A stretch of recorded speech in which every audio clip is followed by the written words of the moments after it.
आदरणीय माताओं एवं भक्तिमती बहनों,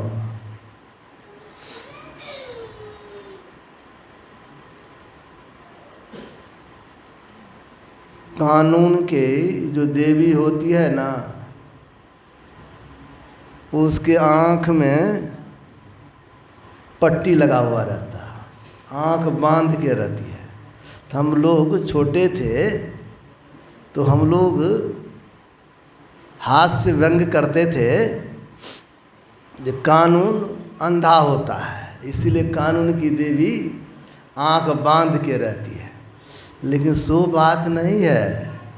कानून की देवी हाथ में एक तराजू रखती है, और तराजू व्यक्ति झूठ बोल सकते हैं, व्यक्ति इधर उधर कर सकते हैं, लेकिन तराजू इधर उधर नहीं करेगा। तराजू सत्य का ही नाप करेगा। और आँख बांधने का मतलब ये है, वह देवी ये नहीं देखती है कि हमारे सामने कौन है, वो ये देखती है कि तराजू क्या बोल रहा है। तो वही हमारे जो मन संचालक रहते हैं ना, तो उनको बड़ा कठिन हो जाता है, कभी कभी उनके साथ कठिनाई होती है।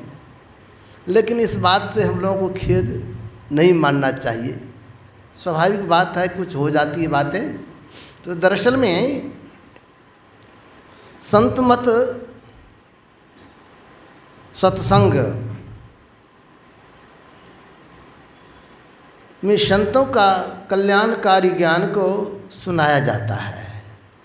अभी हमारे पूज्य बाबा इस क्षेत्र में प्रचार प्रसार करते हैं, बड़ा सुंदर ढंग से सुना रहे थे और संत की महिमा और सत्संग की चर्चा कर रहे थे। और अभी पाठ में आया है, सत्संगति दुर्लभ संसारा, निमिष दंड कहू एकहु बारा। ये सत्संग जीवन में एक बार भी मिल जाए तो हमारे जीवन में बहुत भारी परिवर्तन कर देता है। और जिनको जीवन में सत्संग नहीं मिलता है तो उनका जीवन बिगड़ जाता है। इतिहास इसका साक्षी है। राजा बिंबिसार बड़े अच्छे राजा थे, भगवान बुद्ध के शिष्य थे, बराबर सत्संग में जाया करते थे, सत्संग से बड़ा लगाव, संत महात्मा से बड़ा प्रेम। संत महात्मा से बहुत प्रेम। लेकिन सत्संग में अपने जाते थे, अब बाल बच्चे को सत्संग में नहीं जाने देते थे। मन में भय था, जो बाल बच्चा सत्संग में जाएगा, बेटा जाएगा सत्संग में, तो कहीं साधु बन जाए, इसलिए अपने जाते थे सत्संग, लेकिन घर के लोगों को सत्संग में नहीं ले जाते थे। तो बिंबिसार तो अच्छे, बहुत दिनों के बाद परमात्मा की कृपा हुई तो उनको एक पुत्र हुआ। तो पुत्र का लालन पालन बड़े लाड़ प्यार से किया। पुत्र बड़ा भी हुआ, लेकिन उनको कभी संत के सामने नहीं जाने देता था। मन में होता था, जिस तरह भगवान बुद्ध साधु बन गया, कहीं मेरा भी बेटा बन जाए, इसीलिए कभी नहीं जाने देता था। और उनका संग बिगड़ गया, संग दोष होता है। जवान हो गया, अब संग दोष बिगड़ जाने के कारण धर्म का संस्कार मिट गया। उनके अंदर में राज की भूख जग गई। तो उन्होंने सोचा, जब पिताजी मरेंगे तब न हम राजा होंगे, लेकिन अभी पिताजी को अगर हम कैद कर लें, पिताजी मर जाएं, तब तो अभी राजा बन जाएंगे।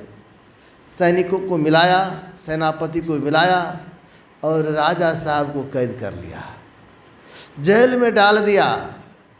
अब ये मरे कैसे?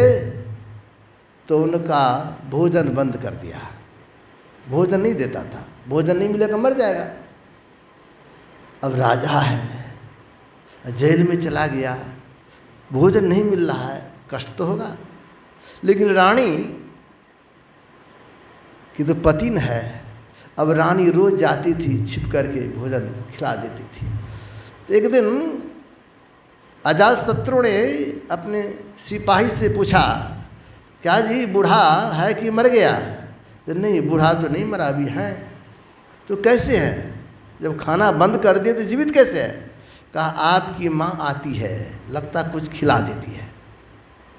तो माँ से जाकर देखो, तुम जाके भेंट करो लेकिन कुछ लेके मत जाओ। कुछ लेके जाओगी तो तुमको भी जाना बंद कर देंगे, वहाँ पर नहीं जाने देंगे। तब दूसरे दिन से माँ क्या करती थी, शरीर में मधु लेप लेती थी, कुछ आहार लेप लेती। अब जाते थे तो राजा अब भूखे हैं, भूखा क्या नहीं करता, मरता क्या नहीं करता। अब उनके शरीर को चाटता था, उसी से संतुष्टि हो जाए। एक दिन फिर गए, कहा बूढ़ा है कि मर गया? तो नहीं, अभी तो बूढ़ा है, मरा कहाँ है। तो लगता है माँ कुछ देती है। तो माँ को कह दिया, देखो कुछ छिपा के मत दो, तो कुछ लगा के जाती है, नहीं जाओ। माँ को भी रोक दिया। बेचारे अन्न के बिना, पानी के बिना तरप तरप करके मर गए।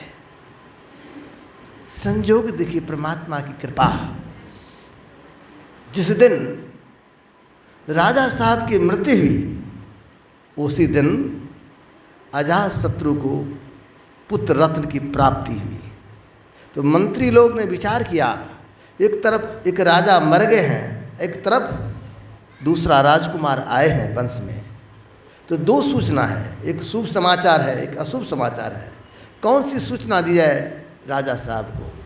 सबों ने कहा महाराज पहले शुभ समाचार दिया जाए। तो जाकर के अजातशत्रु से कहा गया, महाराज आपको पुत्र रत्न की प्राप्ति हुई है। सुनते ही बड़ा खुश हुआ, जो पुत्र की प्राप्ति बहुत खुश हुआ। तुरंत आदेश किया राज खजाना से, सबको दान करो, गरीब को दो, वस्त्र दो, सोना चांदी दान करो, उत्साह मनाओ, खुशी मनाने लगे। तुरंत 15 मिनट के 20 मिनट के बाद ही कहता, महाराज एक और समाचार है। क्या है? बड़े महाराजा चल बसे संसार से। अब जैसे कहा ना, बहुत जोर का धक्का लगा इनको, हृदय में ठोकर लगा। पिताजी मर गए, हमारा तो कर्तव्य बनता था पिताजी का सेवा करना, लेकिन मैंने पिताजी का सेवा नहीं किया। अब रोने लगा। कहता है मुझे पुत्र हुआ 15 मिनट पहले, तो मैं इतना उत्साह मनाया, इतना खुशी मनाया, चारों तरफ सब कुछ दान किया, सब कुछ किया। इसी तरह तो मैं भी जन्म लिया हुआ होगा तो मेरे पिताजी भी और मेरी माँ कितनी खुशी मनाई होगी। उन्होंने सुना था जब उनका जन्म हुआ था तो कई सालों तक राजा ने दान किया था। कहा हमारे पिताजी ने इतना दान किया, इतना खुशी मनाया, और मैं ऐसा भागा जिसके लिए मेरे पिताजी ने इतना खुशी मनाया पुत्र के लिए, और मैं ऐसा भागा निकला, अपने पिता को कैद में बंद कर दिया, भोजन और पानी के बिना तड़प तड़प के मर गया। अब रोने लगा, बहुत रोता था, जार बेजार रो रहा है, क्या करेंगे। संजोग से भगवान बुद्ध आ गए। तो संत जो होते ना, संत सबों का कल्याण करते, जहाँ संत जाते हैं ना तो वहाँ कल्याण हो जाता है। भगवान बुद्ध जब आए, लोगों ने कहा महाराज ये राजा पागल हो गए हैं, दिन रात पिता के लिए व्याकुल हो गया है, हर समय रोते रहता है जब मेरे कारण हमारे पिताजी संसार से चला गया, मैं कैसा भागा हूँ, मैं कैसा पापी हूँ, पिता का सेवा नहीं कर पाया। संत बड़े दयालु,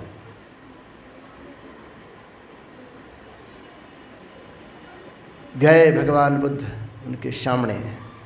तो उन्होंने जाके प्रणाम क्या, कहा रोया, कहा महाराज मैं इतना पापी हूँ, इस पाप से मुक्ति कैसे मिलेगा, मैं पिता का हत्यारा बन गया हूँ। इतिहास कहेगा अजातशत्रु पिता का हत्यारा है, इस पाप से हम कैसे बचेंगे महाराज, इससे बढ़िया तो मर जाए तो अच्छा होगा। भगवान बुद्ध ने उसको समझाया, तुम ठीक कहते हो, तुमसे बहुत भारी भूल हो गई है। तुमने बहुत बड़ा पाप किया है, अपने पिता को अन्न और पानी के बिना तरपा करके मारा है, घोर पाप किया है।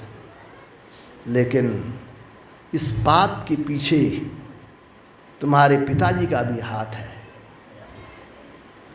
कहा, तुम्हारे पिताजी ने आज तक तुमको कभी हमसे भेंट नहीं होने दिया, सत्संग नहीं करवाया, तुम्हारा और हमारा कभी मिलन नहीं हुआ था। अगर तुम सत्संग करता, सत्संग में आता, तुम इस तरह का काम नहीं करता। सत्संग से दूर रहा, इसलिए सुंदर संस्कार तुम्हारे जीवन में नहीं आया। इसीलिए इसमें पिता का भी दोष है। पिता को भी चाहिए कि पुत्र को सत्संग में जोड़ें, संतों के शरण में ले जाएं। और जब संत के शरण में जाएगा तब न पुत्र धर्म को समझेगा, ज्ञान को समझेगा, कर्तव्य को समझेगा और कर्तव्य को समझेगा। ये तो कभी सत्संग में नहीं गया था, तुमको कभी नहीं ले गया था, भले वे जाते थे, तुमको सत्संग से दूर रखा, इसलिए ऐसा हुआ। तुम घबराओ नहीं, अब जो हो गया हो गया। अब बैठ करके ध्यान करो, सुमरन भजन करो, इसी से, इस प्रायश्चित से तुम मुक्त हो सकते हो, और कोई दूसरा उपाय नहीं है। तो जीवन को संवारना है, जीवन को बनाना है। जीवन बनता है सत्संग में जाने से, सत्संग में जाने से जीवन सुंदर बनता है। इसलिए सत्संग की बड़ी महिमा है। विष्णु संत हृदय नवनीत समाना, कहा कभी नहीं पे कहीं न जाना। संत का हृदय मक्खन के सदृश होता है। दूसरे के दुख को देखकर संत द्रवित हो जाते हैं। भले उनको लोग दुख दे, लेकिन संत दूसरे को दुख नहीं देते। प्रभु यीशु मसीह को क्रॉस पर कांटी ठोकने लगा ना, दर्द नहीं होता होगा, कितना कष्ट होता होगा। कांटी से ठोक रहा था, हथौड़ा से कांटी पाँव में, हाथ में, और वे क्या कह रहे हैं, हे परमेश्वर, हे परमपिता, इसको माफ़ करना, ये नहीं जानता है, अज्ञानी है, इसको क्षमा करना। इनको ये पता नहीं मैं क्या कर रहा हूँ, इसीलिए ये ऐसा कर रहा है, इनके गलती को क्षमा करना। ये होते हैं संत। ऐसा संत करते हैं। और हम और आप अगर थोड़ी सी भी बात हो जाए तो जीवन भर नहीं भूलेंगे, लेकिन संत अपने कष्ट सहते हैं, लेकिन दूसरे को सुख पहुंचाने का काम करते हैं। हमारी आराध्य देव घूम घूम करके, भले उनको कष्ट होता था, लेकिन लोगों के जीवन को संवारने का काम, जीवन को बनाने का काम गुरुदेव ने किया। ये जो सत्संग मंदिर देख रहे हैं, मैं गौरव के साथ कहता हूँ, हमारे पूज्य रेशमलाल बाबा, वे भी गुरु भक्त थे। अभिनंदन ग्रंथ में मैंने पढ़ा, जब वे बीमार हुए और जमराज उनको लेने के लिए आए, तो गुरु महाराज को पुकारा, हे गुरु महाराज, हे गुरु महाराज रक्षा कीजिए। तो आया है, गुरु महाराज आए और जमराज को डांट के भगाया और कहा, अभी इनसे काम लेना है, सत्संग का काम करेंगे। देखिए ऐसे होते गुरु। अब जाने वाले को रखे, और रखा तब तो सत्संग मंदिर तैयार हो गया। वे भी ऐसे गुरु भक्त थे। पहले सत्संगी नहीं होंगे, संत मत से नहीं जुड़े थे, तो कितना बढ़िया विष्णु मंदिर बनाए हुए हैं। कम बात नहीं है, विष्णु मंदिर भी बनाना साधारण बात नहीं है, बहुत अच्छी बात है। उन्होंने विष्णु मंदिर बनाया है, उसमें रोज लोग भगवान को याद करते हैं, भगवान का लोग गुणगान करता है। और जब गुरुदेव की कृपा हो गई तो सत्संग मंदिर भी बना दिए, जमीन सत्संग मंदिर के लिए भी दे दिया। वे कम गुरु भक्त नहीं थे। जमीन तो बहुतों को रहता है, धन बहुतों को रहता है। पूज्य बाबा कह रहे थे ना, धन तो बहुतों को है, लेकिन सबका धन और सबकी जमीन शुभ काम में नहीं लगता है। तो हमारे पूज्य रेशमलाल बाबा ने अपनी जमीन दी तो आज ये सत्संग मंदिर बना हुआ है। ये बड़े अच्छे गुरु भक्त थे। तो देखिए गुरु महाराज की महिमा है, जो जाते हुए व्यक्ति को रोका तो रोकने के बाद इतना बड़ा सत्संग का काम हो गया। तो हमें चाहिए, ये जो हम लोगों का जीवन है बड़ा थोड़ा है, कम समय के लिए है, और ये सत्संग मंदिर बना है, इतना सुंदर सत्संग मंदिर बना है। इसकी शोभा यही है, इसमें रोज सत्संग हो, रोज बैठ के लोग यहाँ पर ध्यान करें, अपने आप को जानने का प्रयास करें। घर में रहते हैं, ध्यान भजन करते हैं, लेकिन घर का वातावरण अलग होता है और सत्संग मंदिर का वातावरण अलग होता है। तो ये सत्संग मंदिर है, यहाँ पर बराबर लोग ध्यान भजन करते हैं, सत्संग करते हैं। गुरु घर है, ये गुरु का घर है, और इस घर में जो भी आएंगे तो उनके मन में परिवर्तन होगा, उनके मन में बदलाव होगा। इसीलिए यहाँ पर हम सबों का एक कर्तव्य बनता है, जो यहाँ पर बराबर सत्संग करते रहें। तो सत्संग के माध्यम से यह संदेश दिया जाता है, जो हम लोगों का जीवन नश्वर है, हम लोगों का जीवन क्षणभंगुर है, इसीलिए इस क्षणभंगुर जीवन का सदुपयोग प्रभु भजन में लगाने से करें, प्रभु का भजन करें। और प्रभु का भजन कैसे करें, तो गोस्वामी जी महाराज ने बड़ा अच्छा कहा, राम नाम मणि दीप धरो, जीह देहरी द्वार, तुलसी बाहर भीतर ही, जो चाहसी उजियार। जिस तरह माई लोग घर में उजाला और बाहर भी उजाला, तो देहड़ी जिसको कहते हैं ना, वहाँ पर दीपक जलाती थी। आज तो बिजली का व्यवस्था है, तो अब तो लोग दिया नहीं जलाते हैं, लेकिन पहले माई लोग जलाती थी। तो ये एक प्रतीक है गोस्वामी जी महाराज को। उसी तरह अगर हम अपने अंदर प्रकाश चाहते हैं, अपने अंदर ज्ञान चाहते हैं, तो प्रभु का नाम रूपी मणि को अपने जीव के द्वार पर रखिए।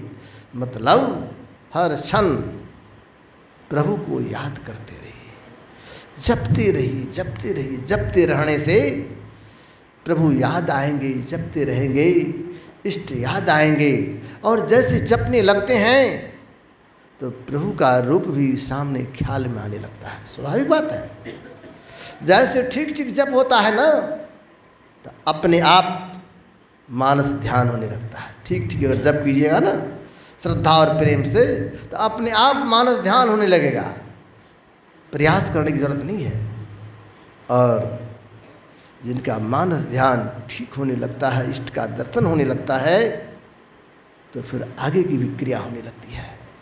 तो इस सत्संग से यही संदेश दिया जाता है, अपने जीवन को कैसे संवारें, अपने जीवन को कैसे बनावें, अपने जीवन में सुंदर संस्कार कैसे डालें।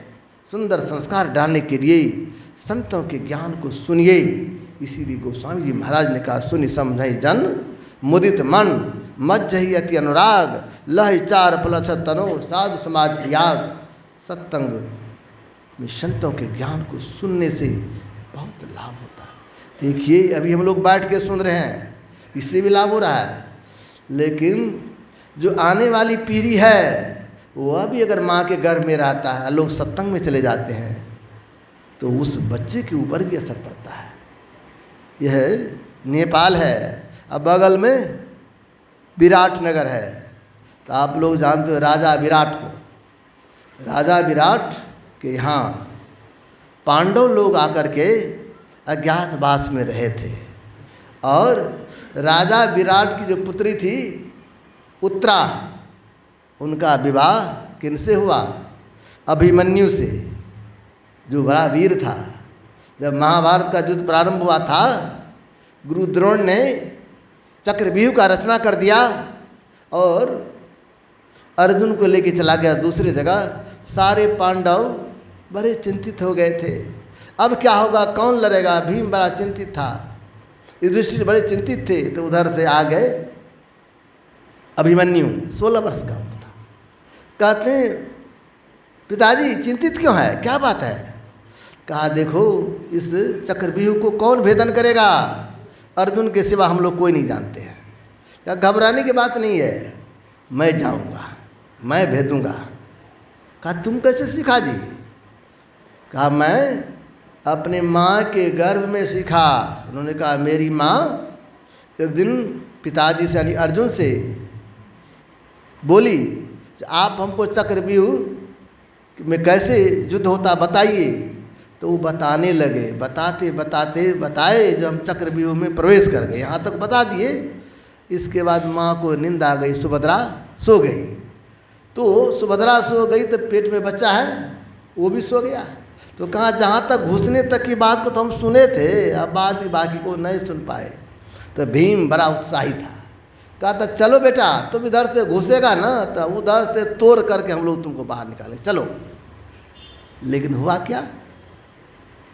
चक्रव्यूह के युद्ध में अभिमन्यु मारे गए, वीर गति को पाया, वीर गति को पाया। अब जरा विचार करें, चक्रव्यूह के युद्ध में, चक्रव्यूह में घिर के जो अभिमन्यु मारा गया, इसमें किसका दोष है? अगर लोगों से पूछे तो किसका दोष है, तो जो बुद्धिमान लोग रहेंगे ना वो कहेंगे उनकी माँ का दोष है। अगर माँ सावधान होकर जगती और संपूर्ण कथा को श्रवण कर लेती तो अभिमन्यु नहीं मारे जाते। तो किनका दोष है? तो माँ का दोष है। अभी हमारा बाल बच्चा, हमारा युवा पीढ़ी बिगड़ रहा है तो किनकी गलती है? जरा विचार करें, लोगों को थोड़ा दुख लगेगा। हम लोगों की भी गलती है, हम अपने बच्चे को बढ़िया संस्कार नहीं डाला है, हम अपने बच्चे को संतों से दूर रखा है, संतों के ज्ञान से दूर रखा है, जिसके कारण बच्चा को सुंदर संस्कार नहीं मिला और बच्चा बिगड़ रहा है। कम ही उम्र में शराब पी रहा है, कम ही उम्र में गुटखा खा रहा है, कम ही उम्र में तम्बाकू ले रहा है, क्योंकि उसका संग बिगड़ गया। तो हम लोगों का एक कर्तव्य बनता है, अपने बाल बच्चे का जीवन संवारना है, अपने समाज का में सुधार करना है, परिवार को बढ़िया बनाना है। तो इसके लिए सत्संग से जुड़ के रहिए, सत्संग करते रहिए। सत्संग लाग रो रे भाई, तेरी बिगड़ी बात बन जाई। सत्संग से जुड़ के रहें, सत्संग से लग के रहें तो हमारा बिगड़ा हुआ भी बात बन जाएगा। और जब सत्संग में जाते हैं तो ज्ञान दिया जाता है कि भाई यह जीवन को जो बिगाड़ने वाला काम है उसको नहीं करो। सत्संग में ज्ञान दिया जाता है जो माता पिता की भी सेवा करो, माता पिता की आज्ञा का पालन करो। ये ज्ञान सत्संग में दिया जाता है। और सब ज्ञान तो और सब जगह होता है, लेकिन ये ज्ञान सिर्फ सत्संग में दिया जाता है। इसलिए ये हम लोगों का कर्तव्य बनता है जो सत्संग में आवें। हमारे गुरुदेव तो कहने कृपा की सत्संग मेरी श्वास है। जीवन में श्वास का जितना महत्व है उतना ही महत्व संतों का ज्ञान का होना चाहिए, तब तो हमारा जीवन बनेगा, हमारा जीवन संवरेगा। यहाँ पर मैं प्रथम बार आया हूँ, ये गुरुदेव की महती कृपा है जो गुरु महाराज की पवित्र जगह पर हमें भी आने का सौभाग्य मिला है। लेकिन इसके लिए हमारे आदरणीय वीरेंद्र बाबू जिन्होंने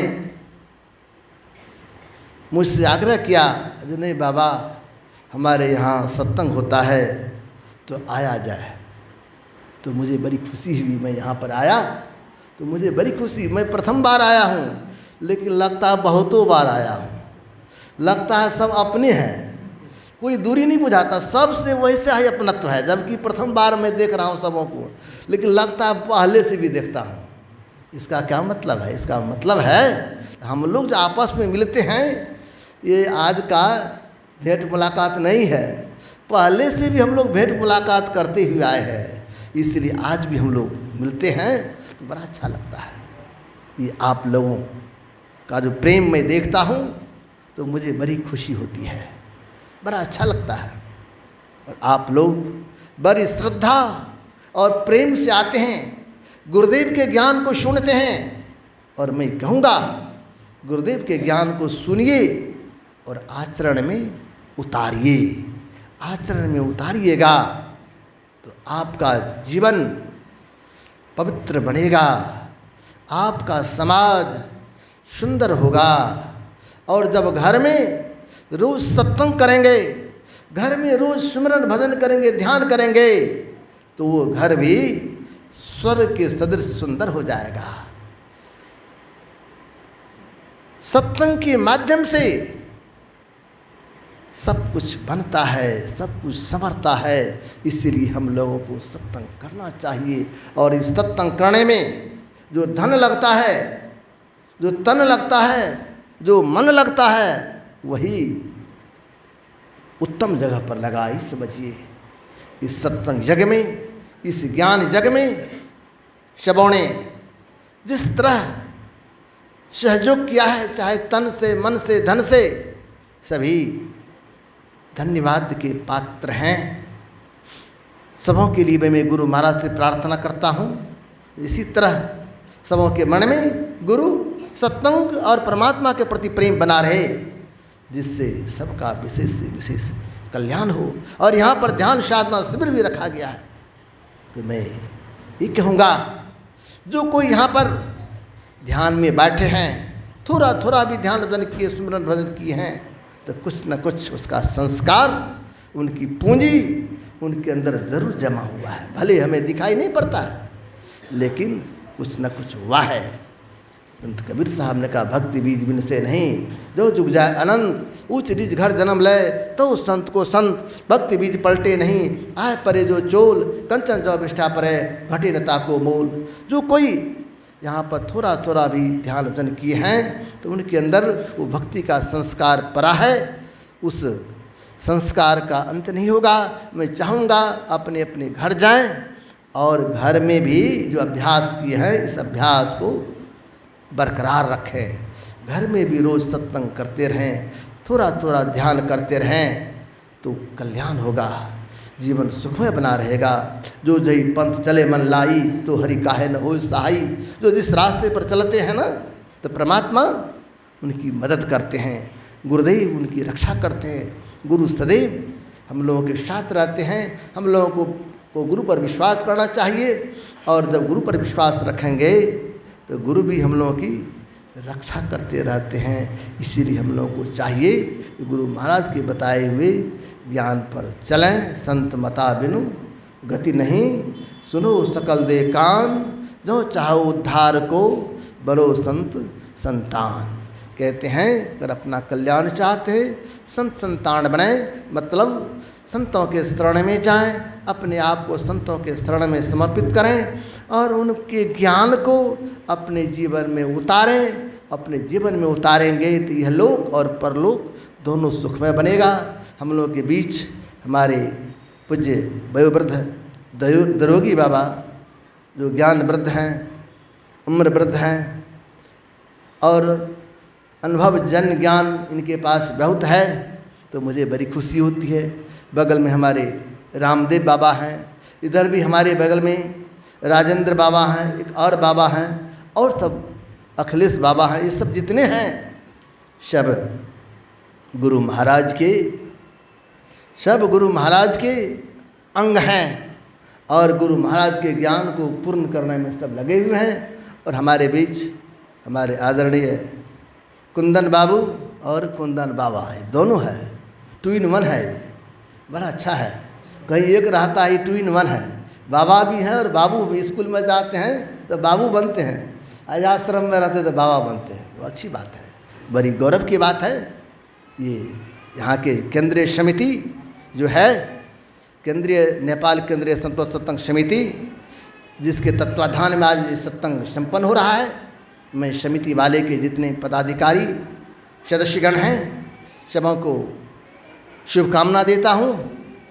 और ख़ास करके हमारे आदरणीय वीरेंद्र बाबू, जिनसे हमारी मुलाकात बहुत पहले से है, इनसे बहुत आत्मीय लगाव है हम लोगों को, लेकिन इतना नज़दीक से हम एक दूसरे को नहीं देखे थे। आश्रम में मिलते थे, कुपा घाट में गपशप होता था, अच्छी बात है। लेकिन अब जब नज़दीक आए तो हमको बड़ी खुशी है। इनका हृदय बड़ा पवित्र है और सत्संग के प्रति बड़ा लगाव है। और यहाँ इस कमेटी के जितने भी कार्यकर्ता हैं सब को बरछोट का अपराधु। मैं तो हमारे जो ये मंच संचालन करते हैं इनको मैं धन्यवाद, बहुत बहुत धन्यवाद देता हूँ। हो सकता है कभी कभी लोग को इनके प्रति मन में क्षोभ हो जाता होगा, लेकिन इनका काम ही है वही। घड़ी रुकती नहीं, यदि कैसे रुकेंगे। इसके लिए अगर हमसे भी इनको कोई ठेस पहुंचा होगा तो इससे भी मैं क्षमा चाहता हूँ। साथ साथ अब जितने सत्संगी हैं यहाँ के, अगर हमसे अगर कोई गलती हो गई हो तो मैं अपने इस व्यवहार के लिए आप सबों से मैं क्षमा चाहता हूँ। और मैं यही कहूँगा अंत में, आप लोग गुरु महाराज के चरणों में लगे रहें, संत मत से जुड़ के रहें, तो आप लोगों का कल्याण होगा। इन्हीं के साथ मैं अपने वाणी को विराम दे रहा हूँ। श्री सद्गुरु महाराज।